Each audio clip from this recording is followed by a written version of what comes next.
Hello hello, je suis ravie de vous retrouver dans une vidéo que j'ai pas fait depuis un moment puisque je n'ai pas fait de vidéo favoris depuis les favoris de l'année. On est au mois de mars quand je poste cette vidéo, donc clairement il était temps de refaire des favoris. Vous allez voir, pour autant j'en ai pas en de quantité énorme. J'ai testé quelques petites choses et il y avait certaines choses dont il fallait qu'on parle dans cette vidéo, des tops mais également quelques flops, hein, je vous préviens tout de suite.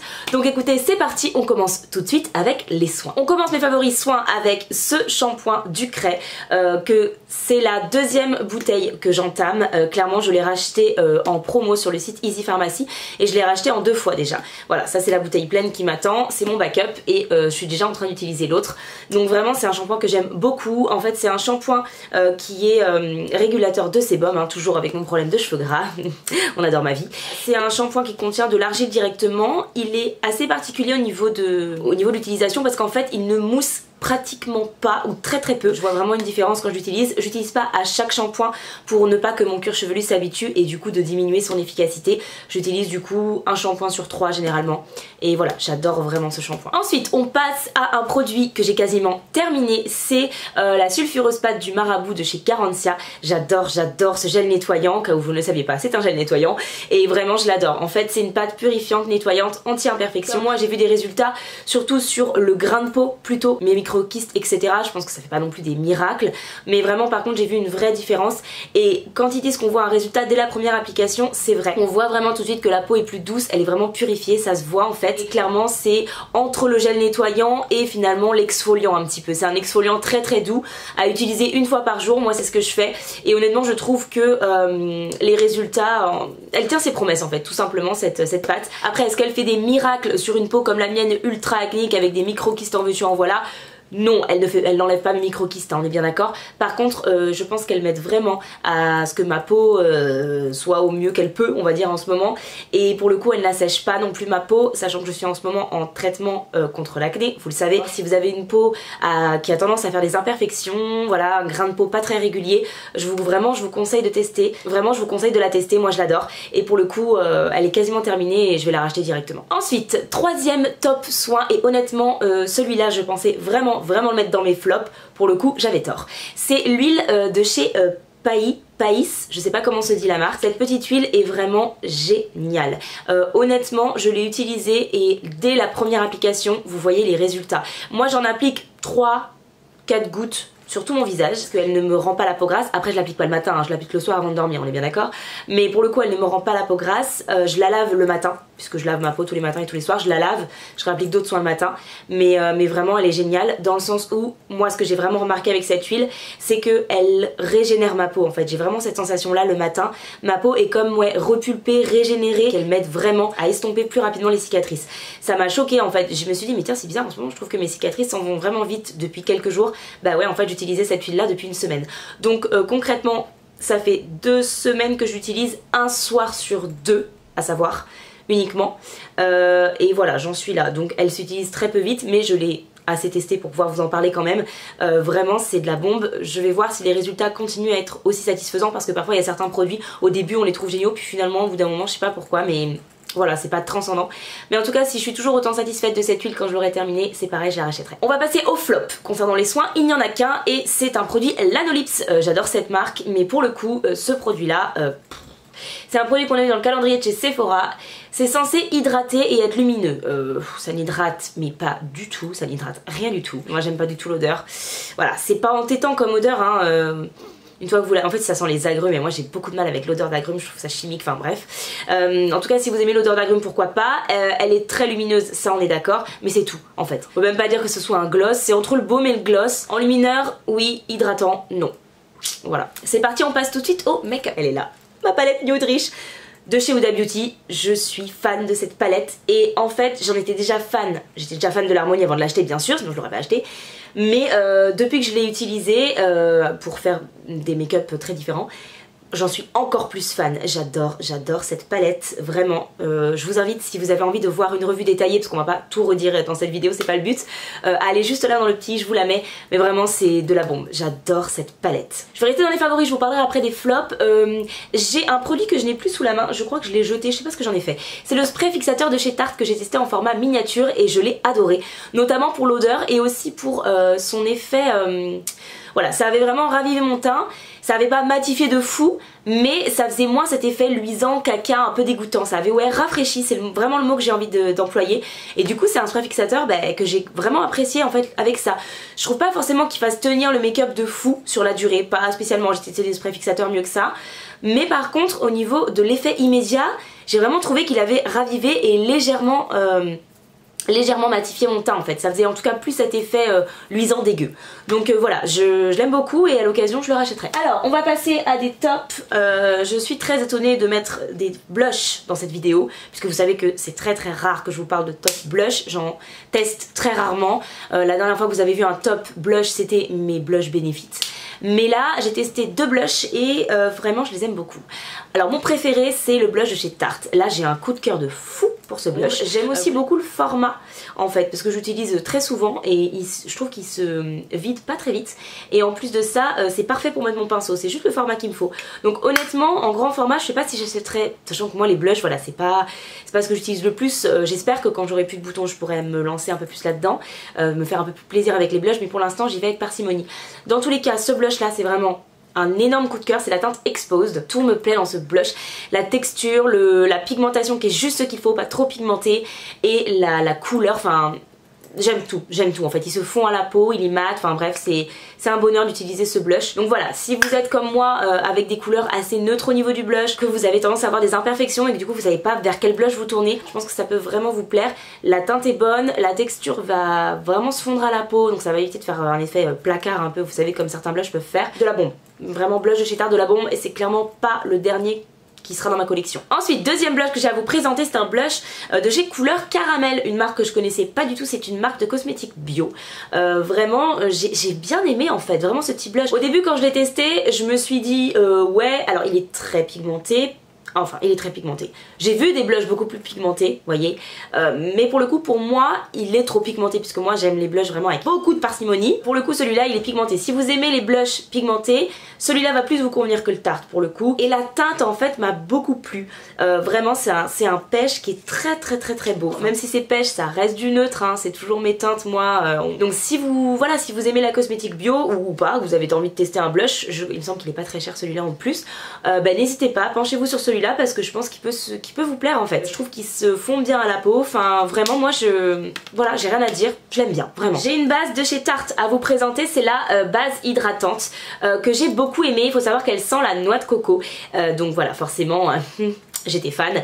Alors, qu'est-ce que je peux dire sur cette base? Moi, ce qui m'a dérangé, c'est que quand j'ai vu la compo, il y avait des silicones. Et vous savez que moi, les silicones n'est pas vraiment très bons amis. Pourquoi? Parce que, vu que j'ai déjà plein de boutons sur la gueule, j'ai envie d'éviter de rajouter des choses à mon cas, vous voyez. Donc j'évite le plus possible les silicones dans ma routine. La contenance de silicone dans cette base est assez infime, parce que c'est une base hydratante, donc je veux dire c'est pas une base siliconée, donc la dose de silicone est infime, mais pour le coup voilà, pour une base hydratante ça m'embêtait qu'il y en ait dedans. Bon, écoutez, dans tous les cas je ne pense vraiment pas qu'elle m'a donné de boutons. Si vous êtes fan de noix de coco et que vous cherchez une base hydratante, écoutez, testez la Tarte parce que vraiment elle est très chouette. Et d'autres bases que j'ai envie de tester, donc pour l'instant je la rachèterai pas, mais écoutez, si à l'occasion, voilà, si mon envie de noix de coco, notamment cet été, se fait trop ressentir, je pourrais reprendre ce produit-là. Vous l'avez vu dans une vidéo, l'anti-cerne de chez L'Oréal. Un coup de cœur, mais un coup de cœur monumental. J'ai laissé le Tarte de côté pour ce produit en fait. Honnêtement, le Tarte est tout aussi bien. Je ne vois quasiment aucune différence si ce n'est la teinte. Et c'est pour ça que j'utilise beaucoup plus que le Tarte. C'est simplement parce que la teinte me convient mieux en fait. Donc voilà, en ce moment j'utilise cette teinte là. Je vais finir le Tarte, hein, certainement d'ailleurs... quand je vais avoir un petit peu bronzé cet été, qui va mieux me convenir, donc je l'utiliserai à ce moment-là parce que je le trouve un petit peu trop foncé. Mais pour le coup, voilà, en tout cas c'est un énorme coup de cœur pour moi cet anti-cerne. Si vous n'avez pas un énorme budget, que vous aviez vraiment envie de tester le Tarte, que vous cherchez un anti-cerne ultra couvrant, mais les gars ne cherchez plus, c'est celui-là qu'il vous faut, c'est le L'Oréal qu'il vous faut, vraiment. Il est juste dinguissime cet anti-cerne. N'hésitez pas à me donner vos avis dans les commentaires si vous l'avez testé ou pas, mais clairement pour une dizaine d'euros, parce qu'on le trouve à différents prix, c'est de la bombe en fait. Et il y a 10 ml à l'intérieur les gars, 10 ml, c'est la même contenance que le Tarte, pour un prix 2 fois moins cher quoi. Une pépite. Ce truc c'est une pépite, je le rachète mais clairement sans hésiter en fait. Ok, dernier top make-up, c'est, vous l'avez vu très souvent dans mes vidéos en ce moment, c'est le Diamond Dew de chez Lime Crime. Je l'adore ce petit produit, je l'adore, je veux en avoir d'autres. Moi j'ai la teinte Rose Gold, voilà. Si vous voulez le voir utilisé, je vous invite à aller voir une de mes vidéos que je vous mets juste ici dans le petit, où je l'utilise tout simplement, au niveau d'un make-up. Mais voilà, en gros, pour vous montrer un petit peu, ce sont des paillettes en fait, tout simplement. Et je trouve qu'on voit pas bien à la caméra, mais vraiment en vrai il y a vraiment des paillettes quoi. Il y a un fard irisé, un peu rose gold, etc. Mais en plus de ça vous avez des paillettes à l'intérieur. Donc voilà, c'est vraiment un produit que j'aime énormément, que j'utilise très souvent en ce moment pendant mes make-up, que ce soit des make-up filmés ou pas d'ailleurs. Alors un autre top dont je voulais vous parler, ce sont des fossiles. Ce sont les fossiles de chez Ardell, les demi Whispice, que j'aime beaucoup, j'adore les utiliser. La forme me plaît énormément et le prix est quand même super chouette. La durée de vie de ces fossiles n'est peut-être pas la plus optimum très honnêtement des fossiles que j'ai pu tester, voilà. Cela dit je les mets quand même 3 à 4 fois, ce qui n'est pas mal du tout, voilà. J'ai eu ce kit avec 5 paires de fossiles pour 20 €, vous allez me dire 20 € des fossiles, oui mais il y en a 5 dedans les gars. Vous achetez une paire de fossiles dans les prix les moins chers, environ 7 €, voilà. Calculé, ça fait quand même très rentable. Hein. Voilà, je les ai achetés sur le site de Fil Unique ou Look Fantastique, hein, je ne sais plus. Je vous mets les liens en barre d'infos de toute façon si ça vous intéresse. Mais dans tous les cas, Fossile Ardell, voilà, j'ai adoré et clairement je rachèterai. J'ai totalement oublié de vous dire que ces fossiles là, c'est ceux que je porte aujourd'hui. Donc voilà, vous pouvez avoir un petit rendu, vous voyez ce que ça rend sur moi. C'est relativement naturel avec des guillemets, mais c'est relativement naturel, moi j'aime beaucoup.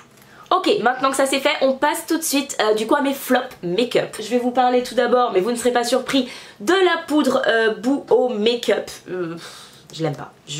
Voilà, j'ai vraiment... cette poudre là, non, je peux pas vous dire qu'elle est cool, je peux pas vous dire de l'acheter. Je l'aime vraiment pas du tout. Que ce soit le produit, la couleur du produit déjà, on en a déjà parlé, que ce soit la poudre en elle-même quoi, elle est pas ultra matifiante, elle est pas... Elle floute pas mon make-up de fou, elle avait flouté légèrement dans la vidéo quand je l'avais testé, mais c'était vraiment la houppette, vous voyez, au pinceau elle floute rien du tout, contrairement à ma Fenty qui même au pinceau a quand même floute quand même mes pores, même si c'est moins qu'à la houppette. Voilà, clairement non, passez votre chemin pour cette poudre, vraiment. Ensuite, on va parler du mascara Estée Lauder que j'avais testé en miniature. Si vous aimez les cils ultra naturels, pourquoi pas. Mais vraiment ultra naturel hein, parce que voilà, moi j'aime les cils, mais même déjà quand je mets 15 couches de mascara, je trouve que voilà, je préfère les faux cils clairement, parce que voilà, d'autant plus le prix quoi les gars, voilà, le prix. Pour un mascara à ce prix là, j'ai pas envie d'avoir juste mes cils colorés en noir quoi. Enfin vous pouvez trouver tellement mieux, même si vous aimez les cils naturels encore une fois, pour bien moins cher. Passez votre chemin, le mascara Estée Lauder, flop. Vraiment gros flop. Ok, le dernier flop qui est un mi-flop, voilà. C'est la palette de chez Zoeva que j'ai testée dans le calendrier de l'Avent Sephora encore une fois, la Spice of Life. Voilà. Alors, cette palette là, on devait en reparler, je vous avais dit que je remplirais la barre d'infos, finalement j'ai changé d'avis, je l'ai pas fait. Je me suis dit non, je vais leur en parler en vidéo en fait, tout simplement on va reparler de cette palette là. Pourquoi? J'étais hyper emballée quand je l'ai testée parce que les fards étaient pigmentés, que ça s'appliquait bien, que ça s'estompait bien, j'étais hyper contente. Franchement, elle a pas que des défauts, vous voyez cette palette, je suis toujours d'accord avec le fait qu'elle est hyper pigmentée, que les fards s'estompent bien. J'ai fait mon make-up avec cette palette aujourd'hui et franchement j'en suis ravie. Maintenant, les fards, la tenue des fards est vraiment pas transcendante quoi. C'est vraiment ma déception. C'est que les fards en fait au cours de la journée deviennent moins lumineux, ont tendance à s'estomper un peu, mon make-up est vraiment moins vif et j'ai pas cet effet là, du moins pas autant avec que soit du ABH, que soit du Huda, etc. Et ça m'a déçu en fait et je la trouve très sympa, notamment son fard holographique qui est pour le coup vraiment holographique, qui est très beau, vraiment. Franchement, elle est canon cette palette, mais les fards tiennent vraiment moyennement bien. J'ai essayé les fards sans base. Catastrophe de l'extrême les gars, ça n'a absolument pas tenu. La première fois de ma vie que des fards filent dans mes ridules. Sans base, j'utilise même pas sans base, ça ne sert à rien, les fards ne tiennent pas assez. Avec une base, c'est beaucoup mieux. À la fin de la journée, j'ai pas le rendu encore une fois avec mes fards ABH bien sûr, mais ça tient quand même, c'est très correct. Donc cette palette là, je continuerai à l'utiliser avec une base, mais une base Anastasia, hein, pas une petite base Urban Decay, je suis pas sûre que ça fonctionne aussi bien. Base Anastasia, vraie base de base, hein.